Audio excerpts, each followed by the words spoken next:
Hey guys, my name is Devontae, and I sacrificed my time so you don't have to. I've never felt this defeated before in my life. I'm so defeated right now. I know I put out the text or the what's it called again? Fuck, I'm so angry right now.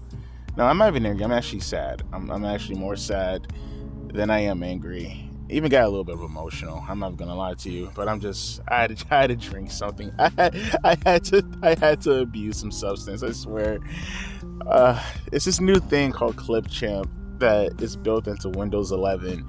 That I took myself trying to be super serious about this, and I said, you know what? Let's use this. They have more accessories where it'll be a lot more fun to create an intro rather than using the standard power director that I've been using for years now to create my videos. So I attempted to use Clipchamp. I had everything laid out. I did my intro, even though I was kind of still confused because I'm like, did I properly encode it? Did I do all this? Well, the answer is no, because after I did my intro, I did my lines for the video and I layered those down. Then I went to go get some background music and I layered that on top because that's how I do it with my power director. When you layer it on top of one audio, it'll just push the audio up forward.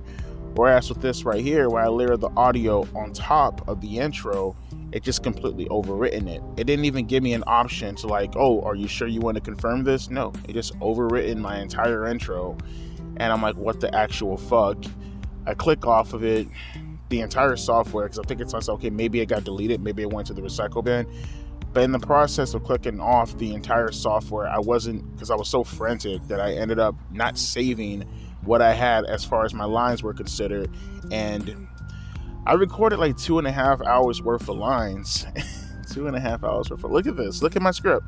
Yeah, it's on the screen right now. Look at my script. All of that was typed up. It took me 6 days to type all of that up. I wrote it down in my notebook originally, and I just said, fuck it. And I just typed it up all in my notepads. Do you see all this? Do you see all of this? That was all written. I had to type it took me 6 fucking days. And I ended up recording those lines. It took me 2.5 hours to record it. And I clicked off the software, trying to go save my intro, and I didn't save any of it. So it's all gone. And I spent I went back, even after posting the community post, I decided to go back and let's see if I could try to retrieve something. Nope, it's all gone. Every last bit of my entire week's worth of recording and writing, essentially, might as well just say that. My intro's gone, and I just don't have any desire to want to continue this. Now that that's gone, I should have just went, and you know what? I blame myself. I tried to get Spody, and I should have just went with Power Director. I should have just went with what I knew, worked with it, tried to get technical, and look what the fuck happened. I have no desire to continue, and I'm just going to put this on the back burner, and I'll come back on it on a later date. I know you guys are disappointed. I'm sorry. I just have no desire. Like, can you imagine playing a video game and you spent like 18 hours playing it and, you know, someone unplugs your game system and you didn't save anything from it? Yeah, sort of kind of the same feeling. But my problem has nothing to do with you guys' problems. I promised a video, so here's the return of the tier list. Let's talk about that. I'm super pissed, right? Okay. Don't worry about that right now, Devontae. Let's focus on this. Okay, so we're doing the tier list. I'll probably put a timestamp somewhere so you guys can skip all this mumbling bullshit that I have going on.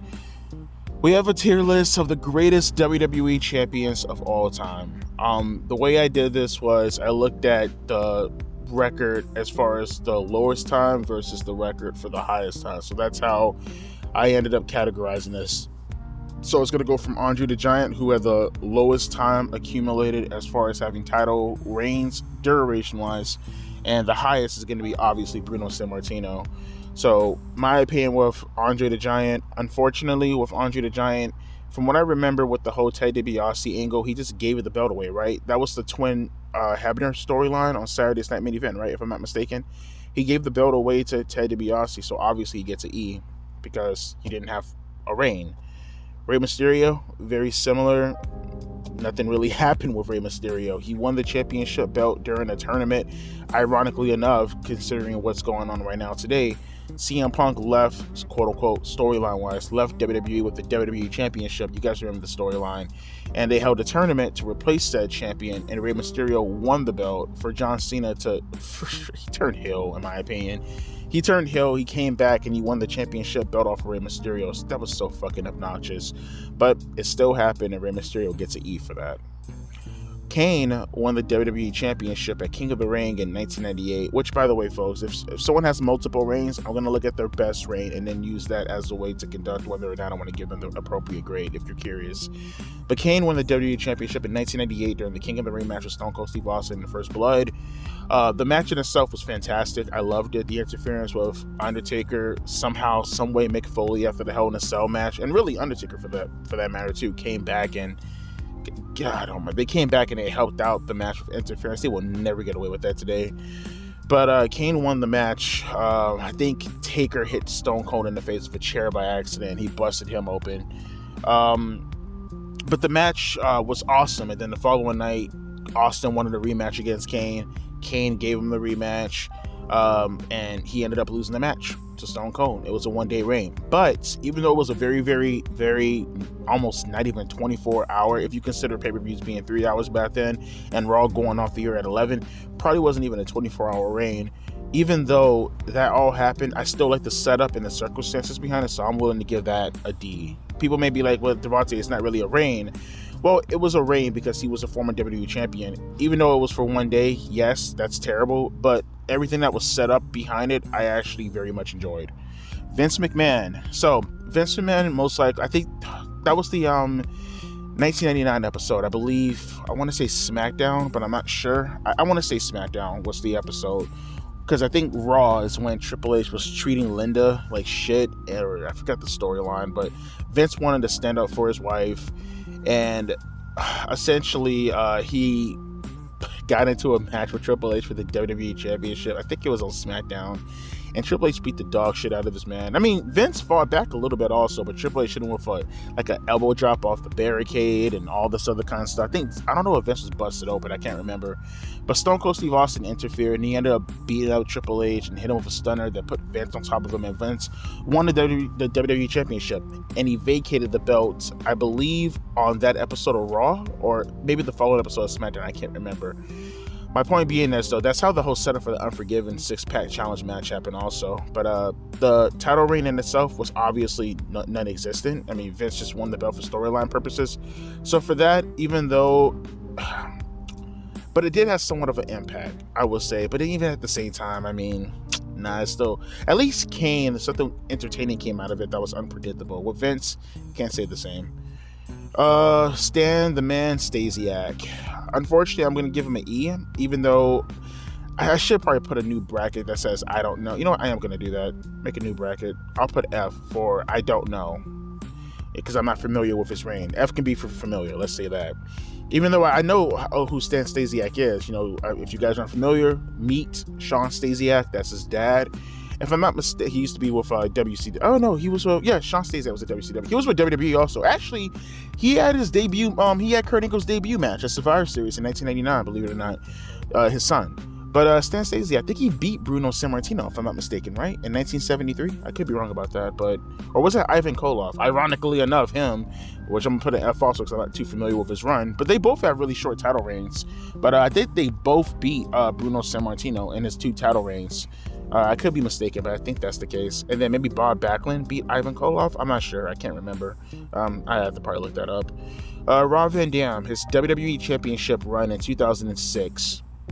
I like how he initially won the belt. Well, actually, I take that back. No, I didn't. I'm lying. I am lying. I'm capping. I hated how Rob Van Dam won the WWE Championship.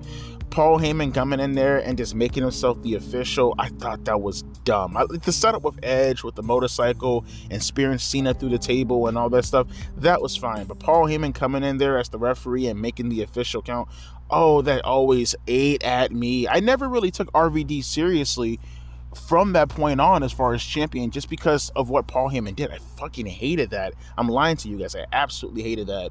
But his reign in itself, I can't remember all the challenges that he had. You know, like, I think the match with Rey Mysterio in that hardcore match, Rey was World Heavyweight Champion, but I think RVD wasn't champion yet. I think that was the build going up into Extreme Rules or One Night Stand. But I remember his match with Edge at Vengeance. That was cool. I think he had a match with Big Show, but I think Big Show was WWE champion, if I'm not mistaken, or ECW champion, excuse me. All I remember from the feud, or from his reign, was the match with Edge, and then the triple threat match. That's all I really remember. And then, yeah, that's pretty much it. Then he got downgraded after the whole weed bust with Sabu. So yeah, it was fine for what it's worth. Am I willing to give it I'll give it a D. It wasn't great, but at the same time, it was fulfilling. I mean, I didn't like how he won it though. Iron Sheik, I mean, I guess you have to give it an E by default. He was just a transitional champion. He won the belt from Bob Backlund because Bob was too much of a narcissist to drop the belt to Hulk Hogan, and Iron Sheik just won the belt just so he could drop it to Hulk Hogan. I mean, that was pretty much it. He didn't really have a reign for real.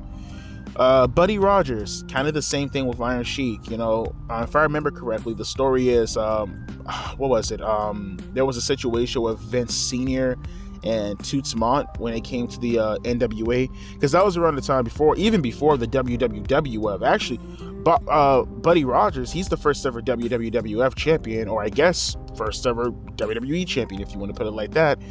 I'm pretty sure you guys know that though. But the whole story behind that was Toots Mondt and Vince Sr., Vince McMahon's dad, they wanted him to retain the championship against Lou Thesz, if I remember correctly.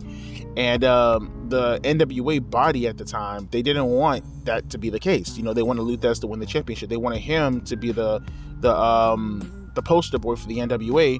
And Vince and Toots weren't for that, and they pretty much took themselves out of the NWA camp. They disengaged, if you will, with the NWA camp. So they let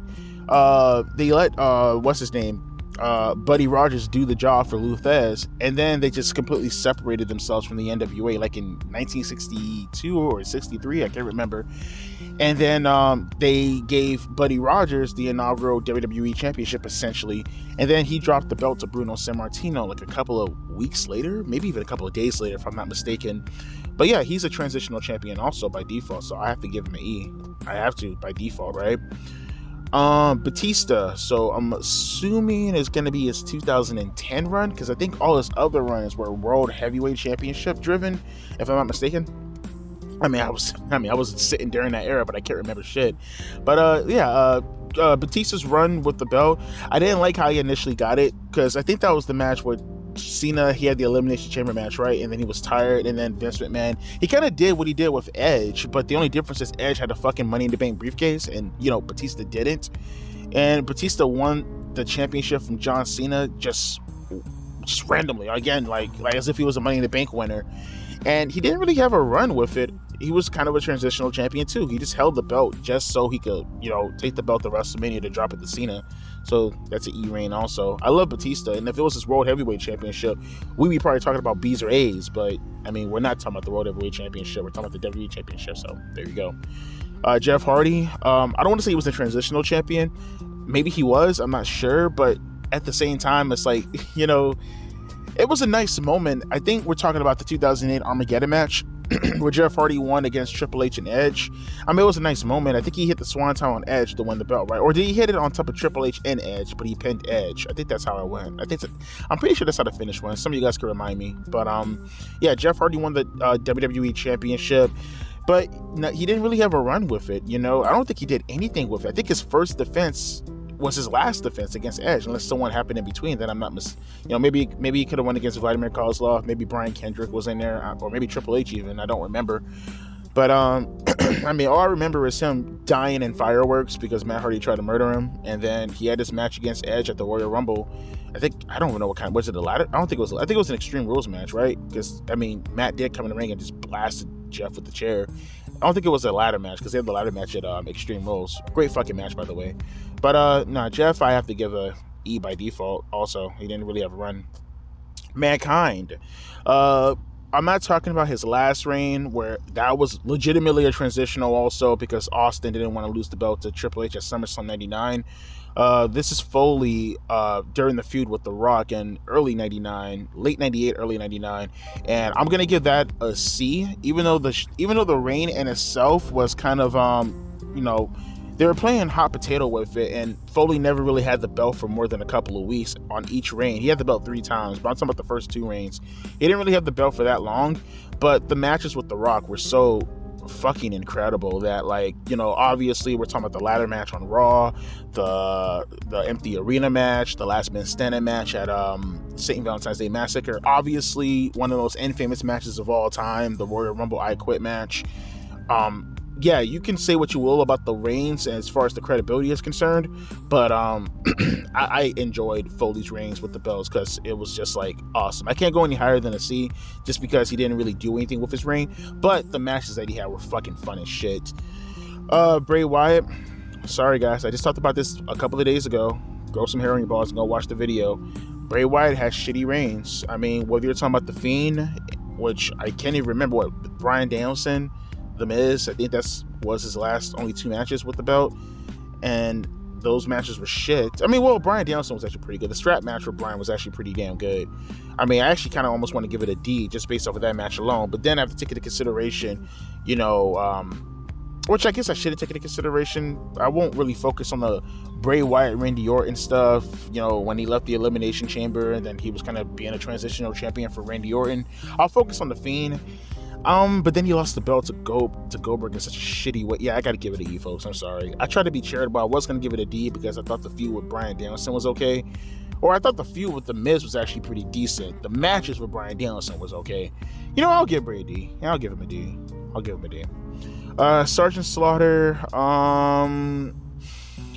again, you guys are gonna notice a pattern here. A transitional champion. If I remember correctly, he beat the Ultimate Warrior at the Royal Rumble in 91, right? I think it was the 91 Royal Rumble. He beat him, and he was just holding the championship belt just so he could drop it to Hogan at WrestleMania 7. That was literally it. Now the match with Hogan was actually pretty damn good, and I think it's very underrated. But it's not enough to save him. I'll give him a D because I thought the Hogan match was pretty good. It's probably the best match, second behind the Pat Patterson match. But yeah, I thought that was actually pretty good. The reigning and stuff, no, but the matches underneath it, I'll take into consideration. Kind of like I did, Bray and Mankind. Big Show, I guess we're talking about the 2000 and, you know what? No, I think the 99 run was a lot longer than the 02 run because the match with Lesnar, and then he dropped the belt like a month later to Kurt Angle at Armageddon. So I guess we're talking about the 99 one after Survivor Series with Triple H and The Rock after the whole Austin got ran over angle. That was shit. That was a really shitty reign. He didn't do anything with that run. He won the belt in the triple threat match. Then he had a match with, I think, Big Boss Man at Armageddon, which, I mean, the feud in itself was fucking hilarious. Obviously, Big Boss Man playing the role of Christian Cage, for Christian Cage was a thing, constantly fucking with Big Show and his dad. But the match with Triple H, he had 2 matches with Triple H. He had one where he beat Triple H, and then he had another one when he dropped the belt to Triple H. I don't know if it was at the New Year's Eve or the first day of 2000 where he dropped the belt to Triple H. It was actually a very shitty reign. As a matter of fact, it was even more terrible because I forgot that he was even champion. I was looking, because you still had Rock and Triple H and Foley and all those guys there, and they just completely overshadowed. Big Show was actually arguably one of the first ever mid-card world champions, in my opinion. Jon Moxley, Dean Ambrose. I guess we're going off this title reign in 2016, right? I thought the way how he won the belt, with Roman Reigns against Seth Rollins. Seth Rollins beats Roman Reigns, and then because I think that's when Seth came back, right? Because he was missing time from the knee injury he had against Kane. But yeah, Seth Rollins beat Roman Reigns for the WWE Championship, and then Jon Moxley cashed in his Money in the Bank briefcase that he won early on that night. And the reign in itself, it was okay. I remember the stuff he did with Dolph Ziggler. That was actually pretty cool. And then he had the feud with AJ Styles, then John Cena. I thought that was actually pretty decent in 2016. I'll give him a D. It wasn't that bad. It could have been a lot worse, I'll tell you that much. Alberto Del Rio. That was Del Rio. That was shitty. Because really he only had one, maybe two title reigns, but I only remember one because that's the match he had with John Cena, the Last Man Standing, right? But I think he won the belt because he cashed it in on CM Punk at SummerSlam in 2011. But I didn't like his run at all. You know, the Triple Threat Hell in a Cell match I thought was goofy, and then just completely jumping the shark with the whole CM Punk Summer of Punk angle. And then the shittiness with the Hell in a Cell and the Last Man. I think he actually did win the belt twice. Now that I'm thinking about it, I think he did win the belt twice. I think he beat Cena. I think he lost the belt. Right? Did he lose the belt to Cena? And then he won the belt back from Cena, and then he dropped it to CM Punk at Survivor Series, and that's when Punk had that long ass title reign. But yeah, I don't think it's really noteworthy. I'll give him an E. I didn't like it from what I can remember. Psycho Sid, my favorite, Psycho Sid. Who the man? You the man. Who's the man? You the man. Who the man? You the man. I guess I'm gonna go off of Psycho Sid's 96, 97 run, I guess, because I can't really say anything about the actual 97 run, because he won the belt twice. I can't say anything about the match right before WrestleMania 13, because, I mean, that was just an angle. Him winning the belt legitimately was just an angle, just to get, I mean, not even transitional. It was a legitimate angle, a plot device to help promote Stone Cold Steve Austin and Bret Hart's feud, because Austin screwed Bret to help him lose the championship to Psycho Sid. And then, like, they did the same stuff again with the steel cage match, where now Psycho Sid got the belt to go against The Undertaker at WrestleMania 13 before he dropped the belt to Taker. He was just literally, he wasn't even transitional. He was like a legitimate fucking plot device. But I liked his run to a certain degree. And what was it? The build to Survivor Series 96 against Shawn Michaels, where he beat the shit out of Jose Lothario and he hit him in the chest, and they kind of like low-key pretended like Jose Lothario had a heart attack, which I kind of thought was disgusting, but you know, it is what it is. I mean, I'm acting like a pussy right now, and it was not disgusting. I'm acting like a pussy. But that stuff was awesome. His match with Bret at It's Time, I think. That's when Shawn was on commentary. That was awesome. The build to the match at the Alamo Dome was pretty awesome too, with Shawn Michaels at the Royal Rumble. Yeah, I'll give Sid, people are gonna look at me crazy, but I'll give Sid a C. I like Sid's run. Jericho, favorite wrestler of all time? E. I still have traumatic childhood memories from how shitty Jericho's fucking run was. I still remember when he lost the belt to Triple H in 2002, thinking to myself, like, this is one of the worst reigns I've ever seen from a... It was just so weird too, because being a kid at the time and witnessing this, my main problem with Jericho, even at the time being a kid, I was like probably 10 at the time in 2002, I was thinking to myself, like, fuck, dude, like, you have Rock, and mind you, Jericho's my favorite wrestler. I'm thinking that you have Rock, you have Austin, you have Taker, you have the NWO. I mean, Triple H just came back, even Angle to a certain degree. I'm like, I love Jericho, but why is he WWE champion with all these guys around? And then the matches that he had. I mean, the only good match he had as, you know, undisputed champion was against The Rock at the Royal Rumble. But even then, I say that's probably the third worst out of all their matches. I like their Avengers match better. And their No Mercy match was easily the best of all of their matches. And it's just like, I don't know, man. Like, and then you have the match with Austin. The steel cage match was shitty. The No Way Out match is one of the worst matches of all time. Even Jericho acknowledged that. He even said that, like, Austin in his, I forgot what book it was, maybe The Best in the World at What I Don't Know, if I remember correctly. He said that Austin didn't bring his A game, and that Austin was pissed off because of the creative direction at the time, and he kind of felt that Austin sabotaged him a little tiny bit because he just wasn't in, he didn't have his head in the game, and the crowd was so fucking dead. That was, oh god, No Way Out 2001 is the worst main event ever. People talk about King of the Ring with Triple H and Taker. No. That is so much better than this right here. And then obviously him dropping the belt to Triple H at WrestleMania X8 in such an unceremonious way because of all the stuff that Hogan and Rock had going on. Just God, man, such a shitty reign. Big E, man, I want to be charitable to Big E, man. I mean, if this was something about niceness, if it were talking about, you know, a good human being from what I can see on television, he'd get an A+, but it's talking about his title reign, and I remember bitching about his title reign in 2021. If you guys remember, I made a video about that. Nah, it was shitty. It was shitty. I mean, I think he even lost. What was it? Was it Survivor Series? I don't remember.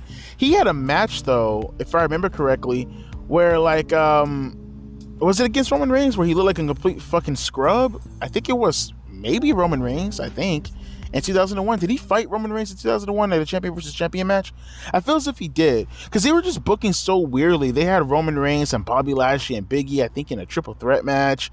I think some shit like that. It was just really, really weird booking, malpractice. And honestly, Big E, his whole title reign just revolved around Bobby Lashley. So, I mean, he dropped the belt to Brock Lesnar in that Fatal 5-Way match or whatever at the Day One show, I think, in 2022 last year.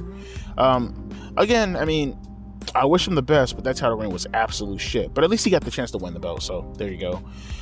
Ric Flair, I mean, he won the belt in 1992 at the Royal Rumble.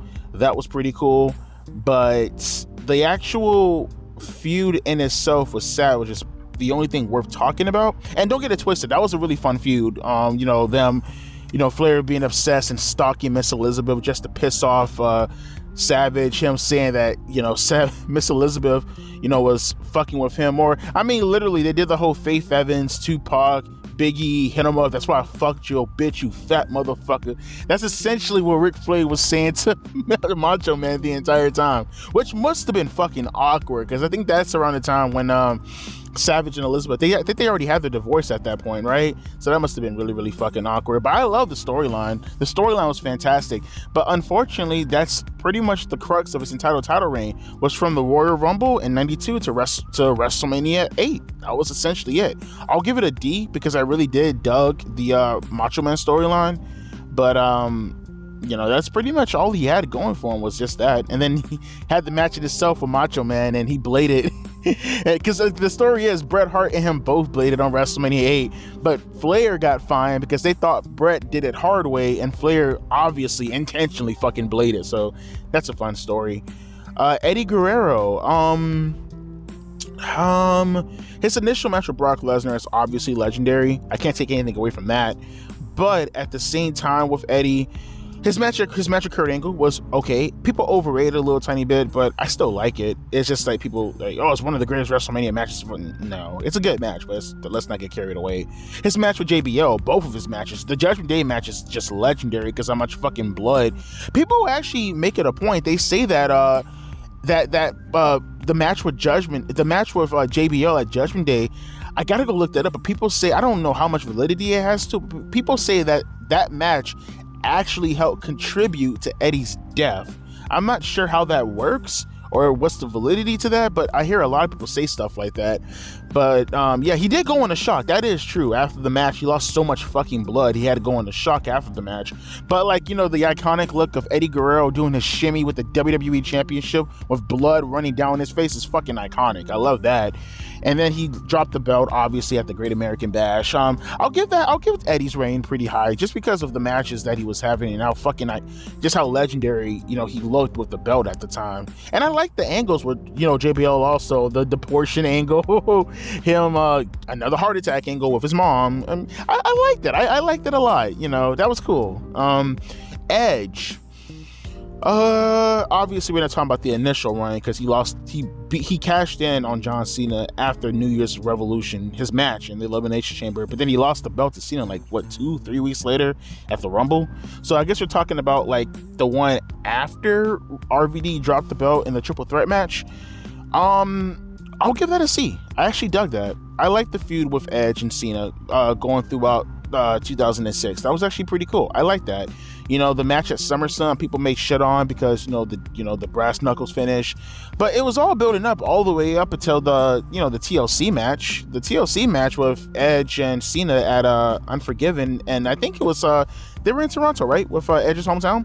That shit was fantastic. I love that. And then I guess at the time when I was 14, I was kind of feeling like how I am nowadays about wrestling. Nowhere near close to how I feel nowadays, but that feeling was starting to creep up. And Edge and Cena, they kind of had a thing where they kind of went back and forth for so long. I was kind of getting tired of it. But even at the same time though, I still look back.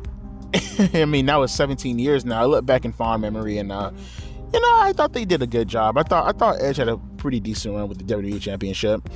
Again, remember, I'm taking into context their best runs if they had multiple runs with the championship, not their worst or their shortest runs. The Miz, speaking of which, shortest run. I'm not talking about the 2021 stuff with Bobby Lashley. I'm talking about his run in 2011, 2011 when he beat Randy Orton. You got the Miz Mean Girl meme out of that, I guess. But I got to give Miz maybe an E. That was terrible. I mean, his reign was boring as shit. The match with Jerry Lawler was pretty good, but outside of that, like, all the other shit was fucking, like, horrendous. And then he was just like a third wheel in his own goddamn championship reign when he went against John Cena at WrestleMania with The Rock being involved. And then he immediately dropped the belt to John Cena at Extreme Rules, I think? Was it Extreme Rules he dropped the belt? That was fucking terrible. And then immediately got dropped down to the mid card afterwards, right? Jiggle my balls. He's gonna get an E, obviously. I mean, what can I say? I mean, I can't think of anyone else who devalued the WWE Championship quite like a Jiggle My Balls. So there you go with that. Not much more to say about that. The only good thing about the Jiggle My Balls run was the fact that he dropped the belt to AJ Styles, and then AJ Styles held the belt for about a year. And AJ Styles' run was actually, we'll get to that later on. He's on this also, obviously. But yeah, Jiggle My Balls. Terrible run. That Shinsuke Nakamura run is still embedded in my brain. As far as I remember thinking about that too in 2017. I remember, oh God, sitting in my car at work and looking at the fucking car for SummerSlam in 2017 and thinking to myself, my God, we went from fucking Rock and Triple H and Kurt Angle in a triple threat match for the WWE Championship to Jiggle My Balls and dun dun dun dun dun dun dun dun. Like, how the fuck do you do that? Kofi Kingston. Kofi had a decent run. He had a decent run. I mean, it wasn't all fun and entertaining, but he had a decent run. His match with Dolph Ziggler was pretty good at that steel cage match. That finish was awesome when he jumped over and he rolled out of the ring. That was pretty cool. I didn't like the Samoa Joe angle at all. I still remember him sticking his middle finger like a little kid doing it for the first time. So fucking cringe. And then his obviously his legend, I would say at this point, close to legendary feud with Bryan Danielson. That was a damn good feud, but he wasn't champion at the time, so I don't know if that counts. And obviously him dropping the belt. Oh, and then this stuff with Randy Orton is pretty decent also. And then him dropping the belt to Brock Lesnar in such an unceremoniously way obviously sucked, but I'll still give him a D. Sheamus, I guess it'd be the 2009 run, right? Did he ever win the WWE Championship after that? I mean, oh no, didn't he have the championship belt at Survivor Series in 2015? Right? But he dropped the belt like rather quickly, right? If I'm not mistaken. Because I think that's when Roman Reigns beat him in that Attitude Era type of fucking booking style with Vince McMahon getting involved and all that shit. That was Roman's first ever title win, if I'm not mistaken, right? He beat him on Raw, right? If I'm not mistaken. But I guess it'd be an E, right? Because, I mean, both title reigns sucked. He was just a transitional champion to get it to Roman Reigns. And the way he won the belt against John Cena was shit with the table spot. And then, like, the Randy Orton stuff. And then he dropped the belt to... What was this? Who did he drop the belt to? Did he drop the belt to John Cena at the Elimination Chamber? Was it then? I can't remember, actually. I don't care, though. So, yeah, Sheamus, you're getting an E. I love you, fella, but no, you're getting an E. Both your rings sucked. Bobby Lashley, believe it or not, I'm not talking about a mid-2000s run. I'm talking about his 2021 run. I like Bobby Lashley during this stuff. I like his stuff with Drew McIntyre. The Hurt Business stuff was fucking awesome. Did he actually have the WWE Championship during the Hurt Business? I don't think he did. I think he was working with MVP at the time, but I don't think he did have it. I'll give him a D. Now that I think about it, I feel like he would have gotten a C had the Hurt Business still been around when he was WWE Champion. But yeah, or maybe he was. I swear I remember him, Shelton, and Cedric all having belts at the time. But maybe I'm wrong. I don't know. Bryan Danielson, WWE Champion. I guess we're talking about his 2018, 2019 run, because I can't say his authority stuff because he didn't hold the belts for too long. He lost the belts like a month later, right? because he had to give it up because of injury. I mean, I like the Kane angle a little bit in 2014, but I guess we're focusing more on the vegan Bryan Danielson. That shit was hard. I'm sorry, that was awesome. I'm gonna give that a B. I'm gonna give that a B. The angle, the fucking, you know, fickle Daniel Bryan and the stuff he did with Kofi Kingston and AJ Styles and his character work at the time, being this fucking annoying vegan person. This dude was like a fucking actual real life vegan Gaines. Oh fuck yeah, that shit was awesome. And it was like support saving the world, and he was so fucking obnoxious. I loved it. I love vegan annoying Bryan Danielson. That was awesome. He needs to bring that shit back. He had his own little custom championship. That was the fucking highlight of 2019 for me. That was awesome. Seth Rollins.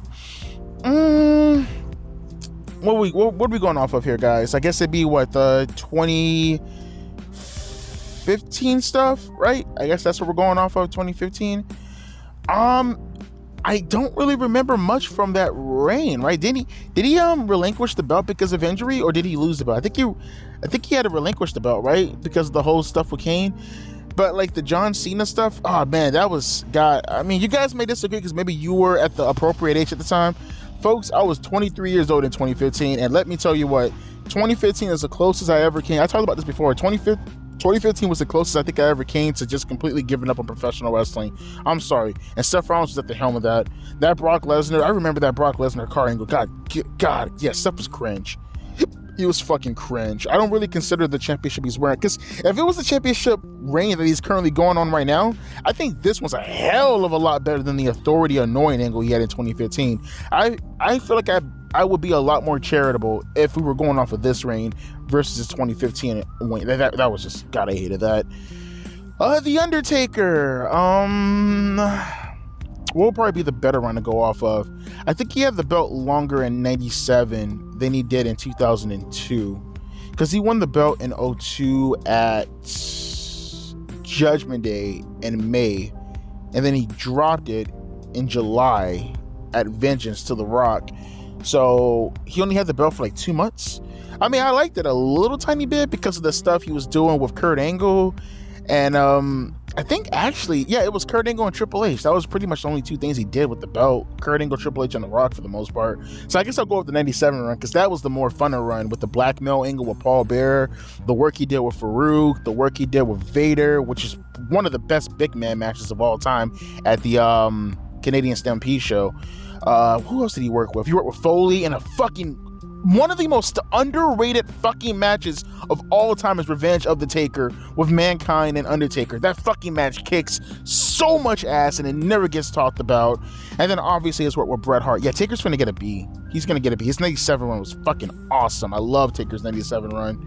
I mean, granted, yeah, one can argue that he was kind of overshadowed by Austin and Bret, but I still love his World Championship run. That shit was fucking fantastic. And then the way he lost the belt also, to not ruin his credibility, but at the same time, one may argue him getting hit in the head with that steel chair shot by Shawn Michaels and cost him the WWE Championship just set off so many different avenues that contribute to the creation of the Attitude Era. Yeah, Taker's run was fucking awesome. You know what? Actually, no, he gets an A. Taker gets an A. I fucking love his 97 run. JBL, people may look at me weird when I say this. I'm gonna give him a B. I'm gonna give him a B. I think JBL was a hell of a champion. People may shit on his matches and everything, but I thought the character work from JBL, I thought honestly he was a better heel than Triple H in 2004, 2005, in my honest opinion.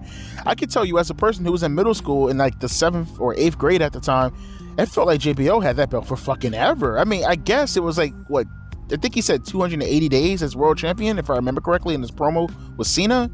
But like, my God, he held that belt for fucking ever. It felt like that title reign went on forever. And maybe it could be because I moved like 2 houses in the time span of his goddamn title run. I moved 2 schools and 2 houses in that title run. And his title run started like, in the beginning of the school year. I think he actually won the belt like right before I started school, and he lost the belt like right before summer school. What's it called again? Summer vacation. I never went to summer school. I'm not a retard like you guys. But yeah, great stuff. Booker T, Eddie, Big Show, Taker. Who else did he work with? Booker T, Eddie, Big Show, Taker. Oh, I guess maybe Kurt Angle, I guess, if you want to say that. Yeah, I thought, and John Cena, obviously. I thought JBL had a great run. Yokozuna. I'm not too familiar with Yokozuna's run. I know he had the match with Lex. That was pretty cool. I think he had a match with Taker for the WWE Championship, but I could be wrong. Obviously he did his thing with Bret Hart. I feel like he did some stuff with... No, he never worked with Macho Man. I think the Macho Man match was just the Royal Rumble stuff, right? I'm not really too familiar. I'm going to put F because I'm not too familiar with Yokozuna's run all the way. Like, I'm familiar with how he won the belt and how he lost the belt, but, you know, actually, no, he won the belt from Hulk Hogan at King of the Ring with the powder. And, well, no, was it the television? The fucking exploding fucking television thing, right? With Hulk Hogan? I think that was the spot. They did the John Moxley, Bray Wyatt shit with the television exploding, right? Camera, whatever. And then he had the Lex Luger SummerSlam match where when Luger won the match by DQ, and for some reason he was celebrating like a dumb fuck. And then he lost the match to... Then he had the... Yeah, I don't really remember Yokozuna's run all too much. I just remember him losing the belt to Bret at WrestleMania 10. I mean, I do remember his run, but I don't remember all the intricate parts of his run, like in the fall and early winter portions. Ultimate Warrior. I'm not too familiar with Ultimate Warrior's run either. I remember he had that fantastic steel cage match with Rick Rude at SummerSlam in 1990. But outside of that, I'm not too familiar with that also. He beat Hulk Hogan. I remember the match with Rick Rude. I remember the way he dropped it, obviously the Sergeant Slaughter, and that's pretty much it. I don't remember much else from his reign, honestly. I'll give him an F just to be on the safe side. I don't want to be too messed up because I don't really know too much about it. Superstar Billy Graham, same thing. Gotta give him an F. I only remember the match with Dusty Rhodes at Madison Square Garden. I'll be charitable. I mean, I'm pretty sure maybe he had a good run, but because he was so charismatic and he like kind of led so many trends, but don't really remember. I don't remember much from his title reign besides the Dusty Rhodes match, which was fantastic, by the way. Kurt Angle. I guess what will we go off of? Will we go off of the 2001 reign when he won the belt at No Mercy and then dropped it at No Way Out to The Rock? He beat The Rock and then he dropped it to The Rock. Are we gonna go off the 2002 run from Armageddon to WrestleMania? The 2003 run from Vengeance to, I guess, what would it be, the SmackDown Iron Man match? Right? Those are the only 3 times he won the WWE Championship that I can remember. What would be the longest run? I guess it'd be the 2002 run then, right? I guess the 2002 run and the 2001, they're kind of the same as far as duration. So I'll look at them both. And Angle's, let me see, his 2000 run with Taker as Survivor Series. I like the finish with Eric Angle getting involved and shit. That was awesome. That caught me by surprise. I was still trying to figure out how they did that spot, but you know, obviously Eric Angle looks a lot like his brother, so there you go. The Armageddon 6-man Hell in a Cell match is legendary, obviously. The stuff that he did with Triple H, the heel versus heel stuff at Royal Rumble was cool. I like the match with Austin on the episode of Raw that Triple H screwed them out of also. And then the Rock feud, the TikTok, No Way Out 2001 was pretty good. And then the 2002 run, he did his thing with trying to evade Brock Lesnar. Obviously, you had one of the greatest championship matches of all time, one of the greatest matches of all time with Benoit at the Royal Rumble. That alone would probably put him in the C section. You know, I'm gonna give Angle a B. I like Angle's runs. I like his runs. He's gonna get a B. I mean, maybe I could be biased because Angle's one of my favorite wrestlers of all time, but I mean, would you guys not give Kurt Angle a B? Come on, get the fuck out of here. Some of you might even give him an A, and I would not argue with you at all. Drew McIntyre. I guess we're going off his 2020 stuff. I thought Drew did a pretty decent job with his run. I'll give Drew a C.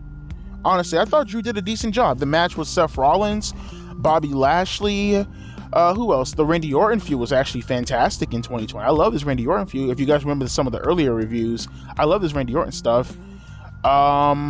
His match with AJ Styles at TLC was pretty fucking good also. And then he eventually dropped the belt to Bobby Lashley at WrestleMania. I thought Drew had a fantastic run. It just sucks that no one was there. I mean, that's his whole gripe right now, right? That's the whole reason why he's a heel right now. He's pissed off because he didn't get the opportunity to really have a run with the belt accordingly and appropriately. So, but don't worry, Drew. If you're watching this, you're going to get a C. I love your title reign, honestly. I loved it in 2021 and 2020 during the pandemic. I mean, he was kind of the MVP of that entire fucking... Remember, Roman came back at the tail end of the COVID period. That whole thing was Drew trying to hold down the fort, and I'll give him all props in the world for that. Diesel... I mean, he held the belt for a year, so I guess that alone is going to give him at least a C. But, no, Diesel had a fun run. No, he had a great run. You know, the match with Taker at the Rumble was fucking awesome. I like that match a lot. He had the match with Bret Hart, obviously, at Survivor Series. That is one of the most underrated matches of all time. Well, I wouldn't say underrated. I think most people say that's one of the greatest title matches of all time. I mean, it was the first ever table spot in WWE history. So there you go with that. Yeah, Diesel had a fun run. He had a great run, actually. I'll give him a B, actually. I thought Diesel people may shit on him because, oh, he was one of the lowest drawing champions. But when you look at Diesel's run as a world champion, I thought Diesel had a fantastic run. I thought his shit was great in 95. People shit on 95 as a year, which rightfully so, because that year fucking sucks. But Diesel held down the fort pretty well. And especially what came afterwards when he lost the belt to Bret and he was kind of a tweener and, you know, if you ride with me, you die with me. If I see you with the black glove, I'll touch your hand. If you don't have the black glove, well, you can just kick rocks. I like that. That was really cool. The people's champion, the great one, the Brahma Bull, the most electrifying man in sports entertainment, The Rock. I guess we're going off of truth be told, The Rock has won the championship belt like 6 or 7 times. The funny thing is, people never think about The Rock never held the belt for a long time. As a matter of fact, his longest run with the WWE Championship, honestly, it probably would have been the year 2000 when he won the belt at the King of the Ring and that 6-man match with the McMahons and Triple H versus him and Taker and Kane, and him dropping the belt to Angle at No Mercy. I think the longest reign he had would have been that right there, July, August, September, 4 months. 4 months. His second longest reign, believe it or not, would have probably been the one in 2013. Believe it or not, right? But I'll go off the 2000 run. That was fantastic. I love that run too. Rock gets an A. That was fucking awesome. I mean, come on. It's the attitude era in the year 2000. Look at that. That Rock right there is what represents the year 2000 as a whole. That shit was awesome. Triple H, Kurt Angle, The Undertaker, Kane. He had one of my favorite TV matches of all time with Kane on, I think it was an episode of SmackDown, when Kane kicked out of 2 rock bottoms. It was right before Unforgiven in the Fatal 4-Way match with Benoit and him also. Oh, by the way, another fantastic match with Benoit, Fully Loaded. Rock had a fantastic run. It was kind of short. It was like 4 months, but he made the most out of that. It was the atmosphere was fucking fantastic. It was palatable. I almost want to give him an S. Like, he had the best short reign with the WWE Championship I've ever seen. The Rock as WWE Champion 2000 was fucking awesome. Shawn Michaels, so we're going off his 96 run, obviously. I mean, I guess if you wanted to go off his 97 one, his 97 run to WrestleMania 14, you could do that also, but I think his Michael Jordan run, his most influential run, the reason why most wrestlers or even wrestlers today is because of his 96 run. And Michaels, for me, believe it or not, man, I'm kind of torn if I want to give him an A or an S. I'm going to give him damn. No, I gotta give him an S. That run, that 96 run is so fucking legendary. Yeah, granted, obviously the NWO were kicking WWE's ass, but when I tell you the amount of amazing quality, there's nobody I can think of in the history of professional wrestling, even today, even by today's standards. Shawn Michaels in 1996 as WWE champion, and every fucking main event, no matter the opponent, was on fire. That Shawn Michaels in 96 is the best wrestler of all time. Nobody fucks with Shawn Michaels from an end. You do not fuck with 96, 97 Shawn Michaels from an in-ring perspective. You can watch his matches today, 27, almost 30 years ago, you can watch his matches today as a 10-year-old and still be just involved in those matches as you were, or as a kid was about 30 years ago. Nobody fucks with Shawn Michaels' work in 96 and 97. And just the quality of matches, the string of quality of matches with opponents who had no business having those kind of matches. The Bret Hart, WrestleMania 12, Good Friends, Better Enemies, Kevin Nash, British Bulldog, International Incident, and I think Beware of Dog also. Who else? Vader, SummerSlam. Obviously one of the best matches of all time, Mankind, Mind Games. Just a string of just a match with opponents he had no business pulling that out of. Shawn is the GOAT. He's the fucking GOAT. S tier. That 96 run, in my opinion, is one of the greatest title reigns in professional wrestling history. Shawn was on fucking fire in 96. I love that. And I think he actually was Superstar of the Year across the board for any metric. PWI Magazine, Wrestling Observer Newsletter. I think he was just like the Superstar of the Year for every fucking promotion, because Shawn Michaels was the fucking man at the time. Talk about Michael Jordan status. Shawn Michaels was the fucking man. CM Punk, I guess we're going off his 2011 run, right? His 2011 to 2013 run. It had its ups and downs. The Jericho stuff was pretty decent, I guess. His Dolph Ziggler Miz stuff was His John Cena, Big Show, Daniel Bryan, AJ Lee, Kane, nah. I'll give him a C. Just because he had the belt for a long time. But yeah, his feuds were kind of lackluster. The Ryback stuff. The only time, and not to mention, I mean, CM Punk was like world champion, but he like never main evented any pay-per-views unless it was with Cena. So there you go with that. And even with Cena, like I think he only main evented like Hell in a Cell, right? Did CM Punk ever main event a show since the entire 2012 year? Did he main event any other show besides Hell in a Cell? And I think that's it. I could be wrong. I have to think about that. Maybe Survivor Series? I think he did main event Survivor Series, because that's when the show debuted, right? Okay, but even then, I was with Cena also. I'll give him a C just to be charitable. AJ Styles, he had a year run with that belt. He won the belt in 2017 from Jiggle My Balls, and then he lost it to Daniel Bryan in 2018. I can't remember all his opponents, but I know he had a long feud with Shinsuke Nakamura that I fucking hated. I think he did some stuff with Baron Corbin, if I'm not mistaken. Samoa Joe also. I'll give him a C just because it was a year long run, but I didn't really like AJ Styles' title run all too much. The Macho Man Randy Savage, dig it. I guess we're going off of his 88 to 89 run, right? When he won the belt at the tournament at WrestleMania 4, and then he lost it to Hogan at WrestleMania 5 because Hogan is a backstabbing piece of shit cunthead motherfucker. I don't remember much from Macho Man's run, honestly. I remember the match with DiBiase and Andre versus... Was that the match DiBiase and Andre versus Hogan and Savage? I could be wrong about that. I could be fucking wrong about that. I can't remember now. I cannot remember. I'm gonna put... I'm sorry, folks. I gotta go back and watch Macho Man's matches, but I can't remember most of his matches in that time period, honestly. Stone Cold Steve Austin. Okay, let's just not even do this. I mean, do I really have to talk about Austin in 98? Do I, folks? Do we have to go there? Do we have to talk about Austin in 98? Huh? No? Okay. We're just gonna move on, because, I mean, this is kind of a silly discussion. You know, Attitude Era, 1998, Austin McMahon.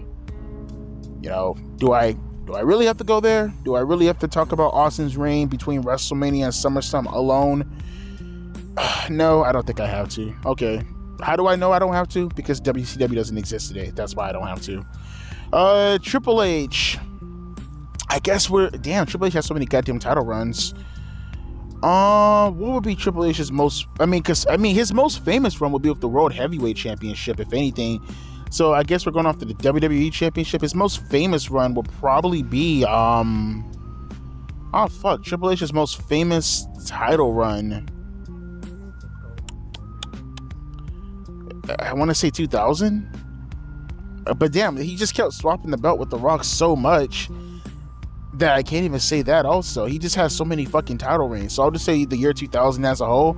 I thought Triple H worked well with the likes of The Rock. I mean, he didn't really work with anybody else in 2000 but The Rock. Oh, and I guess Foley.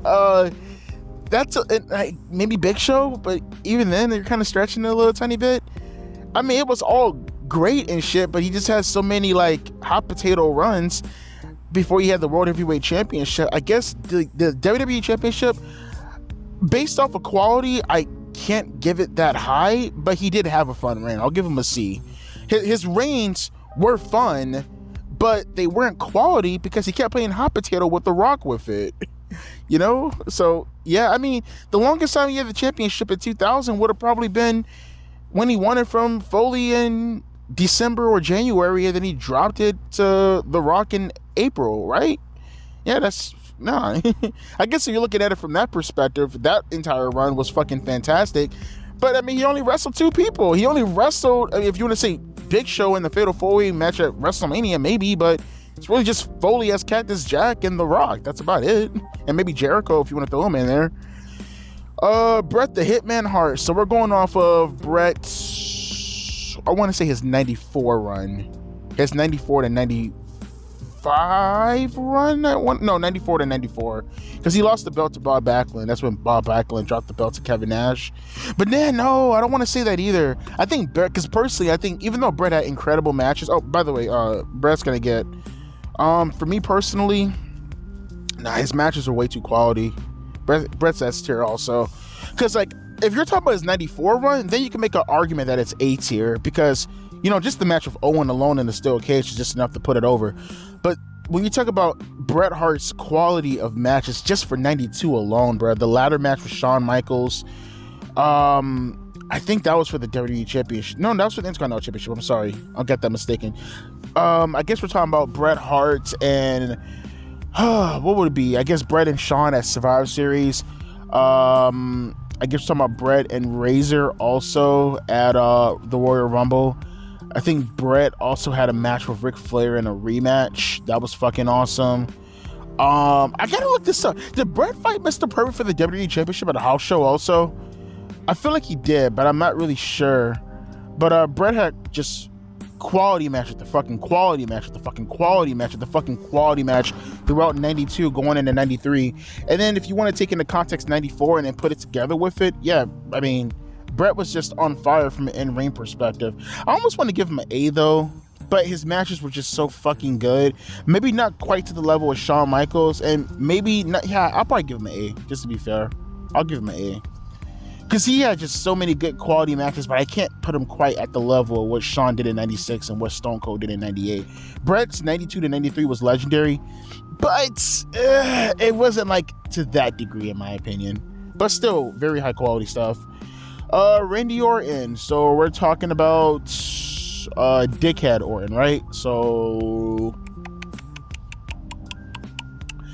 09 Randy Orton, right? The entire year of 2009 actually. Yeah, I'll give it to Orton. I'll give him like a C. Granted, and because I know some of you guys are younger, but I was 17 at the time, and I just hated Raw with all my fucking heart, with that stupid ass, you know, celebrity GM shit they had going on at the time. But Randy Orton's runs were pretty decent. You know, the stuff that he was doing with Batista, and then John Cena, and then Triple H, and the McMahon family. You know, that was fine. I dug Orton's match with Cena at the Iron Man match. Was that at Bragging Rights? The Iron Man match where he kind of like did the pyro shit to him? That was awesome.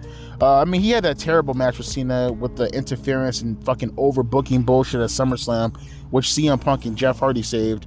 And I did like the 3 Stages of Hell match with him and Triple H. That was pretty good. That was at the Bash, right? That was pretty good. Yeah, I'll give him a C. I thought he had a pretty cool run. I mean, he lost the belt to Cena at Hell in a Cell, so, I mean, there you go, right? The Tribal Chief, Roman Reigns. I guess we're going off of his current run right now, at this very moment. Where do you guys put Roman Reigns' title run right now? I feel like if we were talking from like 2020 to 2021, he'd be up there in like the B-A category, because just the character work alone is just good enough. But since 2022, he kind of jumped the shark a little tiny bit, and especially 2023. I feel like even 2022, I probably would have at least still given him like a B or an A, because the bloodline work is still pretty good.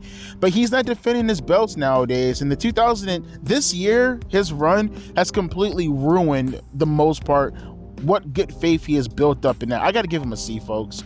I want to give him a B, but like this year alone in 2023 is some of Roman's worst work in my opinion. He has completely fucked himself up with the lack of title reigns, the lack of appearances. The matches this year, they're not as good as they were back in 2020 or 2021 or even 2022 for that matter. His year, I feel like if we were doing this tier list last year, I would have put him in the B. But this year, now that we're in December, it ruined that, man. Like, it completely buried Roman's reign in my opinion. No pun intended. Brock Lesnar. What were we going off for Brock Lesnar? I guess Brock Lesnar's run, man, it sucks because his longest run is, I guess it would have been the 2017 run, right? When he won the belt. I think, who did he drop the belt to? I don't even remember who. Maybe Roman Reigns he dropped the belt to? I feel like he maybe dropped the belt to Roman Reigns in maybe 2018. I'm not even sure. I don't even remember who Brock Lesnar dropped the belt to.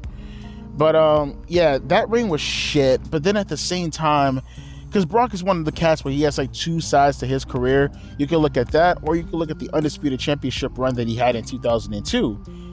You know, but even then, that was kind of short also. He only had the belt for like, 3 months? He won it at SummerSlam, and then he lost it at Survivor Series to Big Show.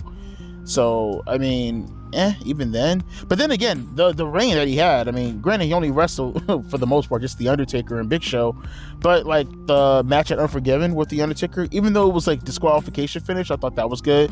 The Hell in a Cell match at No Mercy is legendary. And, he lost the belt to Big Show in pretty short manner. But it was a short match, but it was really fun at Survivor Series in 2002. But then the matches in 2003, when he won the belt from Angle at WrestleMania 19, he had a fun little rivalry with the Big Show in a stretcher match. John Cena, he had a fun match at Backlash. He lost the belt in a triple threat match to Kurt Angle and Big Show. So if I take all of that into context, to be fair, because he rarely fucking defended the belts in 2017, if I'm taking all of that into context, I'll give Lesnar... man, I'll give him a C. I'll average it out. I mean, if it was just his 2002, 2003 stuff, maybe a B, but the 2017 stuff just ruins that. Who is this? Oh, Pedro Morales. I don't know much about his reign. Gotta give him an F. I mean, mind you, the F is a no grade. The E is the worst. The F is just, I'm not familiar with their reigns all too well to judge it. I know he had like a 1,000-day reign though, so that was pretty impressive. But I don't know what to say. I don't know his run. John Cena. I'm gonna pick Cena's 2006-2007 run because that's the longest run he had, right? His work with Shawn Michaels, his work with Edge, his work with Bobby Lashley, his work with Umaga, all that shit was fantastic. I feel like he had one more person who he was feuding with. Oh, Randy Orton, right. Yeah, all that stuff was great. The Fatal 4-Way match at Backlash in 2007 was fucking fantastic. Obviously, the legendary Raw match with Shawn Michaels is fucking one of the best Raw matches of all time. Even the match he had with Shawn Michaels in the main event of WrestleMania. I thought the Raw match was better than the WrestleMania match, but that was still good. Umaga, Last Man Standing, it was fucking fantastic. People never give credit where credit is due with Bobby Lashley and John Cena at the Great American Bash. I thought that was a great match too. And then obviously you take all his other reigns into context. Cena is gonna get, I'll give Cena, believe it or not, people may look at me when I say this. Nah, honest to God, I'll give Cena an A. He had very, very great quality work. People don't give him credit because he's John Cena and everything, but I thought Cena had quality work in 2006 and 2007. Very, very good quality work, in my opinion, at least. Bob Backlund, same thing. Not too familiar with his run. I know he had a long ass title reign for like 3 or 4 years, but not too familiar with his run all too. I remember the steel cage match in Madison Square Garden, but I can't remember who he wrestled at the time. It was like probably 78. I want to say 1978, but I can't remember who he wrestled at the time. I thought that was a great match, but I can't remember who he wrestled at the time, and that's still okay, show. Hulk Hogan. I'm familiar with Hogan's work. We're going to go from 84, 88. Obviously, the stuff with Paul Orndorff, King Kong Bundy. I remember his matches. The Paul Orndorff steel cage match was actually pretty good, too. And the King Kong Bundy steel cage match at WrestleMania was good also. What the fuck? Obviously, Andre the Giant, WrestleMania 3. What other stuff did Hulk Hogan do at the time? I mean, those three alone. I mean, obviously, Hogan's going to get an S tier just because he's Hulk Hogan. And you know, and to be fair, the work he had from 84 to 88 before he dropped the belt because of the whole Hebner shit, you know, to be fair, I mean, like, people don't give credit where credit is due to Hulk Hogan also. His matches were drama-filled. Just because he didn't do 450 splashes and shit doesn't mean his matches weren't drama-filled. I thought his stuff was fantastic. If you guys want to see a perfect example of a really, really good Hulk Hogan match, go check out his work with Paul Orndorff back in, 85, 86? Check out some of that stuff. And his work with Roddy Piper, obviously. You know, I forgot, I think it was on MTV. I forgot the name of the show. But it was before the tag match with Mr. T and Paul Orndorff at the first WrestleMania. Hulk Hogan had a fantastic run. 87 was fantastic for Hogan overall, period, too. But, yeah, his work from 84 to 88, I thought was great. And what it did for professional wrestling is none of these guys on this list we're talking about right now, for the most part, would even have title reigns if it wasn't for Hulk Hogan in 84 to 88. So yeah, there you go with that. And finally, we have Bruno Sammartino. I know he had matches with, as I said before, Ivan Koloff and Stan Stasiak. I know his matches with like Gorilla Monsoon are pretty fucking legendary, but I still am not too familiar with his work to feel comfortable enough to want to judge it. In reality, I'm pretty sure he might be an S tier. If you talk to any old school dude from like the 60s or the 70s, I'm almost certain he's S tier. But it's not fair to judge when I can't really tell you guys what he did during his run outside of the most notable stuff. I do remember seeing his matches with Gorilla Monsoon in like 71 and 70 and 72. But outside of that, not too familiar with most of his stuff, honestly. And I remember some of the stuff he was doing also with Fall, because I mean, before Bobby Heenan had his like Heenan family, I remember Captain Lou Albano, he had like a stable also, or like he would like go guy to guy managing them, trying to get the belt off of Bruno Sammartino. So I thought that was actually pretty cool also. So I'm familiar with his work. I just can't pinpoint anything to give you like an objective historic take to know if it's correct enough to want to judge his work. But yeah, that's gonna do it, folks. That's the tier list. Do you like what you see? I think I did a pretty damn good job judging it. I left the top tier to the top tier, and I left the bottom tier to the bottom tier, and I was very, very courteous as far as how I judged the F tier stuff, and I left that right there on the bottom in terms of just miscellaneous, because it's not fair. And again, folks, I do apologize for not having the Downfall WWE series. Now that I'm thinking about it, I'm starting to get pissed off at it again. This did take my mind off of it, so that was actually pretty cool. I'll put it on the back burner for now, and I mean, forgive me, I'm sorry. I never really, you know, this is probably the first time I've ever actually like completely just abandoned a project. This is the first time I ever did this, but I just don't feel it in me to want to do it after what happened today, honestly. And I'll just come back to it later on, later date, later on this year. I do apologize, guys. Hopefully this makes up for it. And I'll be doing more tier lists throughout the year also, so hopefully that makes up for it too.